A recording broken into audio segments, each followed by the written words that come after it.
seeing like one hero in the middle and saying, "Where the hell's the rest of his team?" And they just come in from the northwest jungle and obliterate you underneath the tower. So it's either going to be roaming and ganking, or everybody's just going to chill in one lane and wait until they have the opportunity to kill each other. Yeah. And it's going to come definitely down to knowing your hero, or whoever you're playing as. Yeah. Because if somebody messes up, that could mean a huge detriment to the team, and that whole lane could get pushed. That whole one lane. Yes. Alrighty, so let's head on over and talk about the new champion for League of Legends, Varus, the Hero of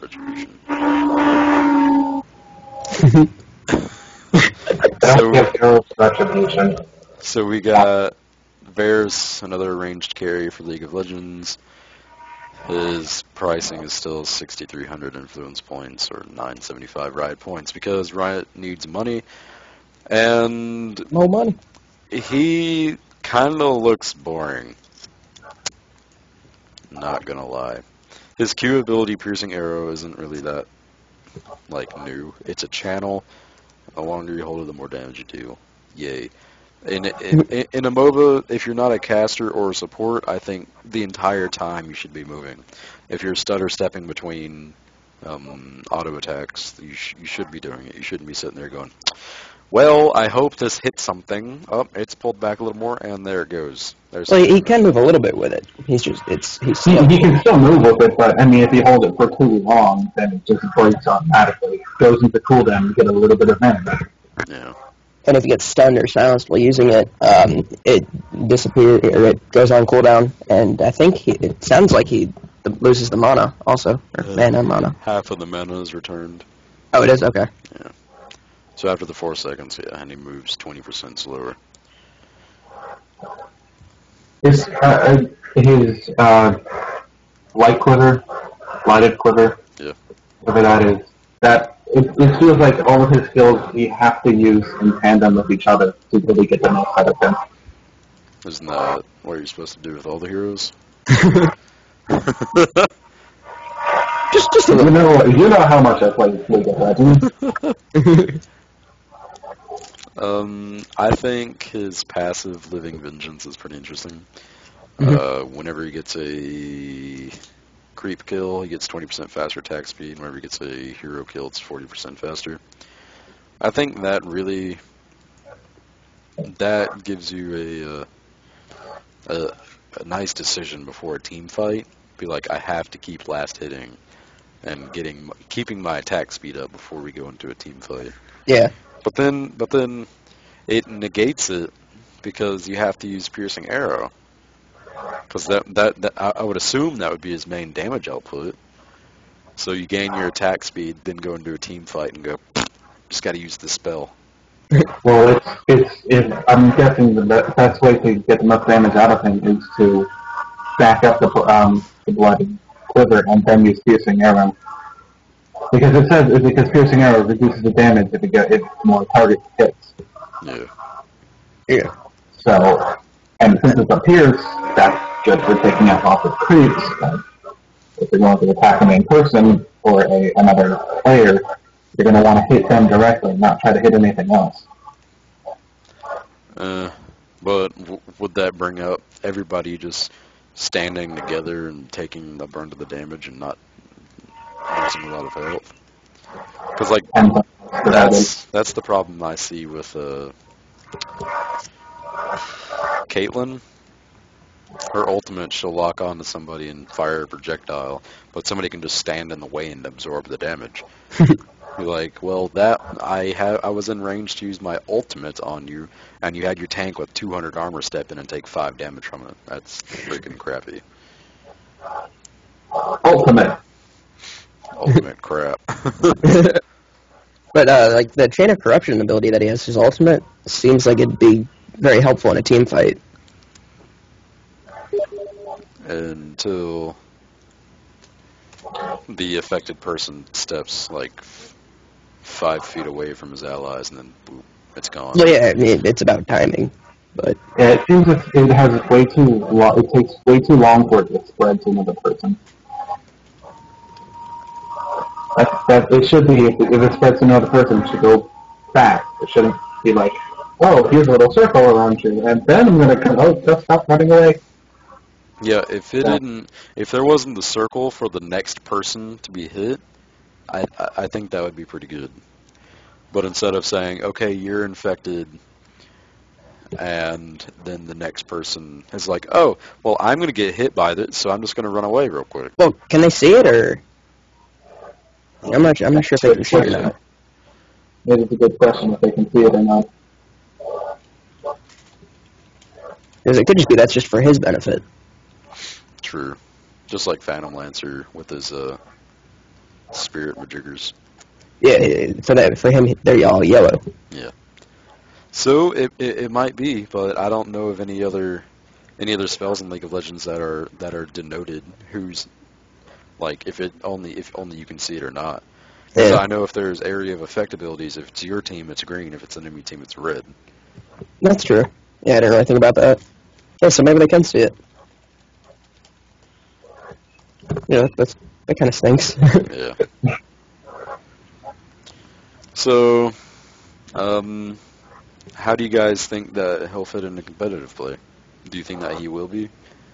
Because he looks like a one-trick pony with not much else.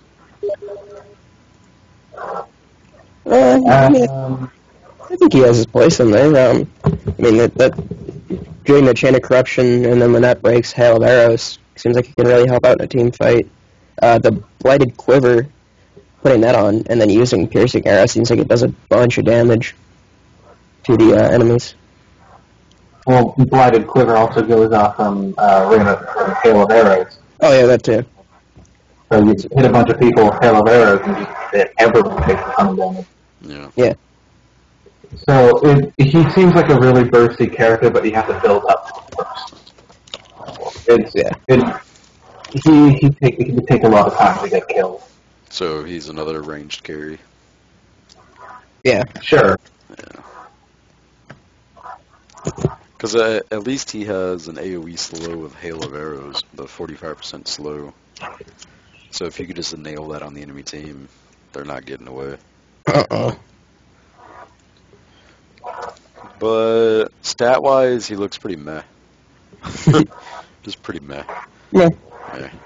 So I assume that attack speed boots would go well with them, as well as a Wit's End and Phantom Dancer, just for the faster attack speeds. But past that, I don't think he'd build too much mana on it unless he's really dependent on it late game.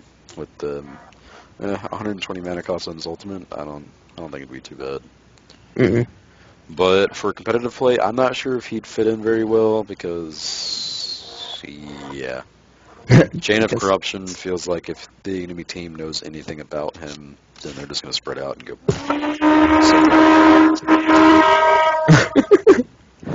And Piercing Arrow, unless it was like shot through the jungle as an initiation attempt, I don't think it's going to be used too well. I mean, in the video that I released, it also seems like it's good for denying jungle kills. So shooting through jungle walls. Yeah. Okay, never mind. Yeah. Got me there. Yeah. I just think late game Piercing Arrow isn't going to scale at all. Because like you're going to have way too much attack speed, and then Piercing Arrow is going to be worthless. You're probably going to cross-blood there, or cross-blooded arrows off of Hail, with Blighted Quiver off of Hail Arrows, more than will Piercing. Yeah. Because those you can just go boom boom, and then it's down and the damage is dealt. But Piercing Arrow, you're going to have to sit there and cast. Or you can just have a higher attack speed with your auto attack and just go pow pow pow pow pow, kill everybody. Well, he could also use Piercing Arrow as kind of like to kill someone who's trying to run away. Use Hail of Arrows as a cross-blooded quiver. Use Piercing Arrow on anyone who tries to run, and the damage is pretty high. Maybe. I doubt he would be very good against tanky characters. He just absorb everything he throw at him. Yeah, unless he built a Black Cleaver or something to negate some armor. But then again, he'd have to build straight attack speed, and Piercing Arrow wouldn't do shit again. So even if he goes against a tank, he'd still have to do Black Cleaver and attack speed, and Piercing Arrow would just deal normal damage. Because it doesn't put any on-hit effects on there. I'd say there's probably better range characters than me than him. I still think Ashe would fill the niche of a ranged carry better than him. Yeah. He's good for team play, but I don't think, like, really, if you're trying to go on your own, he's not going to do that well. Yeah. And that's about it for me. Did we talk about Beastmaster? Yeah. With his new skin. He's got a new skin. He's got more He sounds like a pirate. He looks like a pirate. Well, not particularly. He looks like a pirate to you?